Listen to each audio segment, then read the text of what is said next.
কেমনে বলেন ভালো আছেন? ফিলিস্তিনের মুসলমানদের এই হালত দেখার পরেও ভালো থাকা বলা যায়? দিলে শান্তি আছে? মনে শান্তি আছে?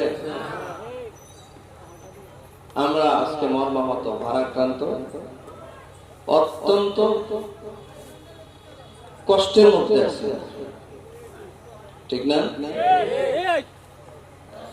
হাসতেছি, খেলতেছি, চলতেছি, বলতেছি, ঘুমাচ্ছি, খাচ্ছি, সবই ঠিক আছে, কিন্তু তারপরে আমাদের কলিজার মধ্যে একটা আঘাত, একটা চাপা ক্ষোভ আমাদের হৃদয়ের মধ্যে আছে, আছে কিনা?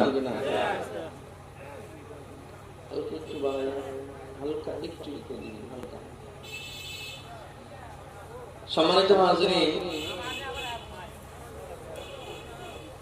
আজকে প্রেক্ষাপট নিয়ে কিছু বলা যায় না।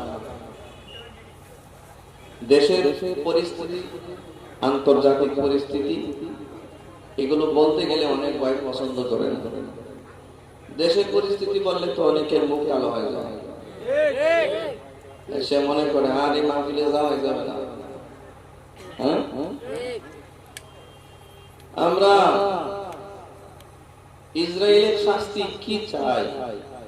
নিজেরাই তো ইসরায়েলের ভূমিকায় অবতীর্ণ হয়ে আছে, ঠিক না? ইসরায়েল যেরকম জালিম, মোটামুটি ছোটখাটো হইলো আমরা এরকমই জালিম। ইসরায়েল যেমন মানুষ মারে, আমরা তো মানুষ মারি, ঠিক আছে?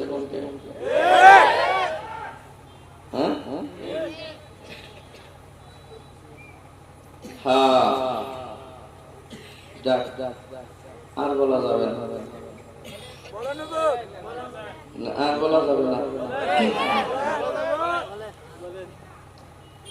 সম্মানিত ভাইরা, আরবিতে একটা কথা আছে, কামা তাদিনু তুদান, যে যে যা করে তার ফিডব্যাকটা, প্রতিদানটা বা প্রতিফলটা ঠিক সেরকম ফেরত আসে। এটা 2 বছর আগে হোক, 10 বছর পরে হোক, আসবেই আসবে, কোন সন্দেহ, ঠিক না? মিস্টার নমরুদ সাহেবকে চেনে? নমরুদের নাম শুনছে? আত্মীয়তার সম্পর্ক আছে?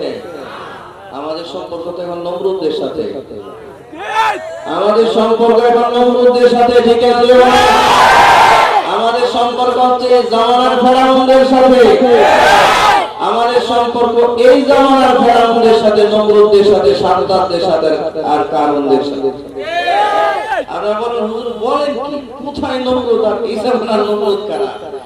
এখন আপনাদেরকে যদি এই জামানার নমরুদ দেখায়, এই জামানার ফেরাউন যদি দেখায় আপনাদেরকে, তাহলে আপনারা বলবেন হুজুর কি অবস্থা, কি বললেন এটা? ফেরাউন কিন্তু এক ব্যক্তির নাম ছিল না, ফেরাউন ছিল একটা উপাধি। ক্ষমতার মস্তকে যারা বসত মিশরে, এদেরকে ফেরাউন নাম। আর এই ফেরাউনকে একেবারে নিকৃষ্ট ভাবে, অভিশপ্ত ভাবে কোরআন মাজিদে উঠিয়ে ধরা হয়েছে ফেরাউনের কৃতকর্মের কারণে। কিসের কারণে? এরকম ফেরাউনের কৃতকর্ম কিন্তু আমাদের সমাজে অভাব নেই, ঠিক না?